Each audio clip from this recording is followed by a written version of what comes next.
चुनावी आयोग ने भी काफी हरकत के बाद सारे अब तक की इन टीएमसी पार्टी की गुंडों के सारे जो कारतूत है उनको विफल करने में सक्षम हुई।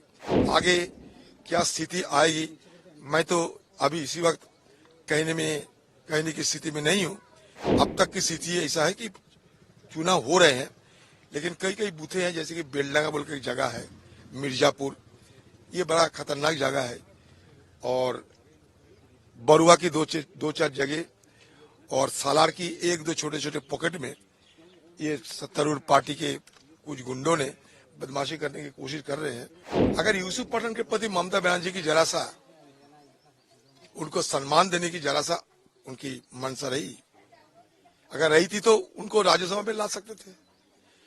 सीधा एकदम बहरमपुर लोकसभा में उनको लाकर ममता बनर्जी उनका यही मंशा थी, मकसद यही थी कि मुसलमान वोटों में विभाजन हो। मुझे हराने के लिए दीदी ने एक क्रिकेटर को इस्तेमाल किया, जिनका हारना बिल्कुल तय है। अब तक मेरा लोकसभा क्षेत्र में ऐसा कोई बड़ा घटना नहीं घटी।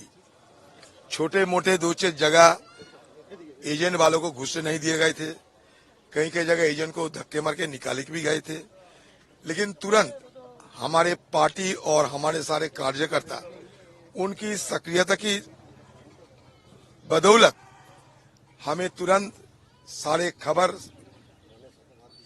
चुनावी आयोग को हम लोग बताया, और चुनावी आयोग ने भी काफी हरकत के बाद सारे अब तक की इन टीएमसी पार्टी की गुंडों के सारे जो कारतूत है उनको विफल करने में सक्षम हुई।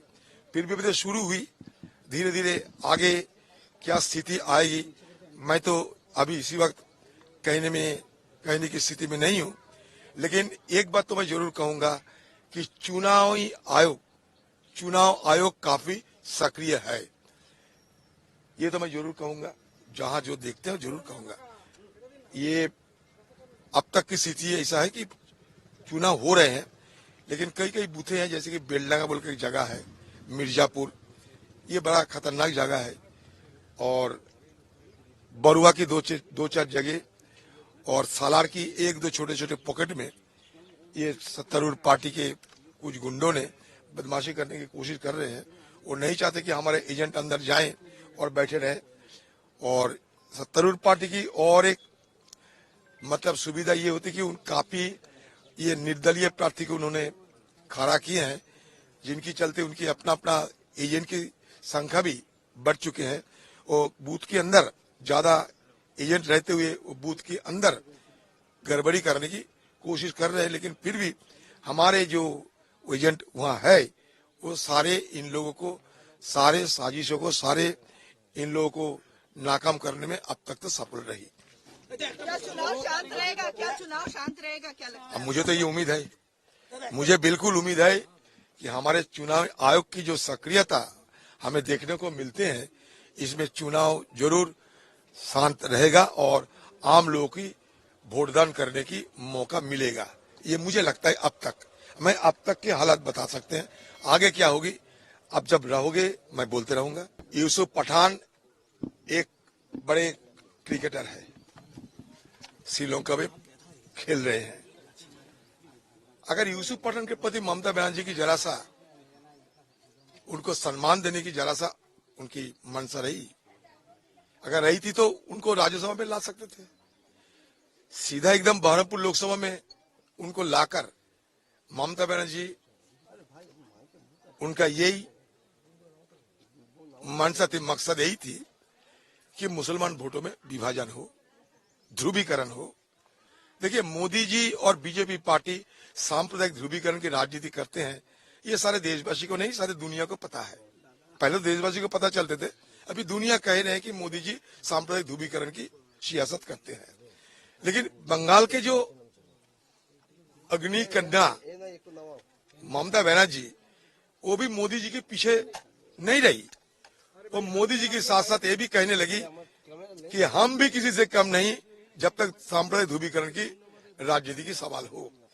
वो बहरमपुर मुझे हराने के लिए एक व्यक्ति को लाए, और जो व्यक्ति अब तक एक शब्द मोदी जी के खिलाफ और गुजरात में गोधरा बिल्किस बानो के जो मुद्दा, एक बात उनको जुबान से नहीं निकले, उल्टे वो कहते हैं कि मोदी जी के लिए उनका गर्व महसूस होते हैं।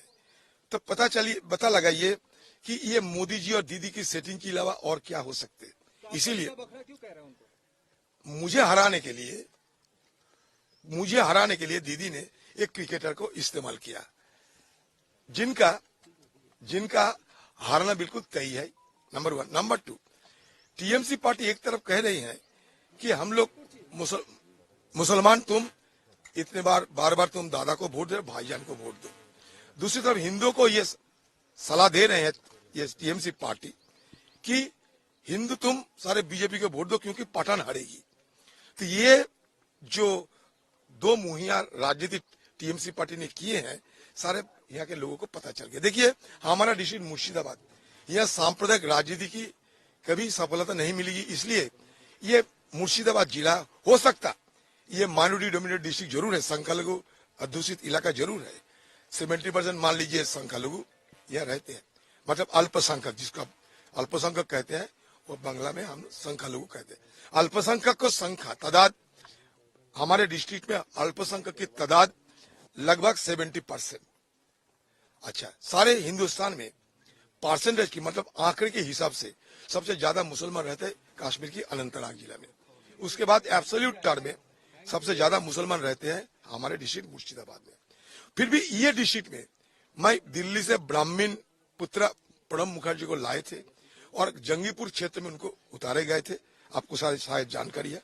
और वो एक मुसलमान उम्मीदवारों को हरा के हिंदुस्तान की राजनीति में सबसे पहली बार वो नुमाइंदे बन सके। तो इसलिए मुर्शिदाबाद जो डिस्ट्रिक्ट है, यहाँ के आम लोग सांप्रदायिक सोच को कभी ये मान्यता नहीं देते, सांप्रदायिक सोच को ये बार बार नकारते रहते।